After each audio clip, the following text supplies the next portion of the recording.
Ang sekreto sa 3 pirasong bawang na ikagulat mo. Unexpected na pera ang darating sa iyo. At ito po'y gawin po ito na may lubos na paniniwala. Samahan ito ng sipag at tiyaga. Magulat kayo sa dulot nito. Pwede kang kumita dito ng napakalaking halaga ng pera. Ito po'y ginawa ko guys, and then nag-grant ang kahilingan ko po.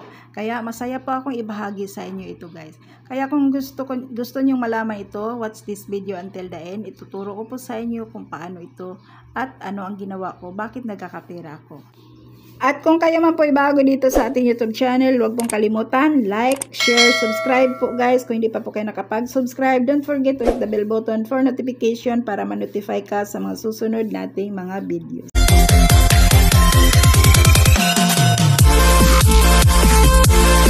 Sa paggawa nito, kailangan 100% yung paniniwala mo at gawin niyo po ito kasi naniniwala ka na matupad mo ang iyong mga pangarap. Guys, ang dulot po nito ay kasaganaan at swerteng walang humpay po. Sunod-sunod na pasok ang pera ang dulot nito.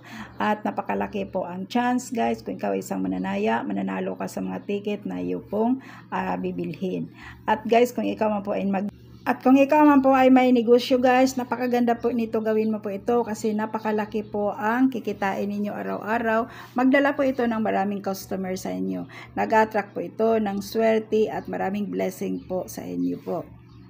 Ang una mong gagawin guys, gawin nyo po ito sa umaga. Kumuha po kayo ng 3 piraso po na bawang, kagaya nito guys. And then pagkatapos po, hawakan ninyo po ito guys. And then inhale, exhale. Inhale, exhale po. Pagkatapos mo nakapag-inhale, exhale guys, hilingin nyo po na sa pamamagitan ng bawang na ito, tatanggalin ito ang lahat ng mga negatibong enerhiya po sa loob ng aking tahanan, sa aking buhay. And then pagkatapos nito guys, ang next na gagawin ninyo po, ilagay ito sa baso and then lagyan po ninyo ng tubig. Ang tubig guys na ilagay po ninyo ay malinis na tubig po. At guys, dito po sa baso guys, maglagay po kayo ng 7 kutsarang asin and then ilagay nyo po itong bawang na ito. Pagkatapos po mag-wish at mag-manifest kayo ng maayos guys. Pagkatapos po guys, taimtim po ang inyo pong gawin na manifestation. Ramdamin ninyo po ang power ng universe, ramdamin ninyo po ang swerte na darating sa inyo. I-picture out po nyo sa isipan ninyo guys na talagang nangyayari na lahat ng iyong mga wishes sa inyong mga kahilingan. At ito po guys, pagkatapos mo nag-manifest dito, banggitin ninyo po sa pinakahuli po, I am a money magnet, I am a money magnet, money come to me effortlessly, and then I am a money magnet. Pagkatapos po guys, I claim it, I claim it, I claim it. Pagkatapos mong nag-wish guys, ilagay niyo po ito sa likod po ng iyong pintuan at hayaan niyo guys, tuwing linggo mo po ito palitan.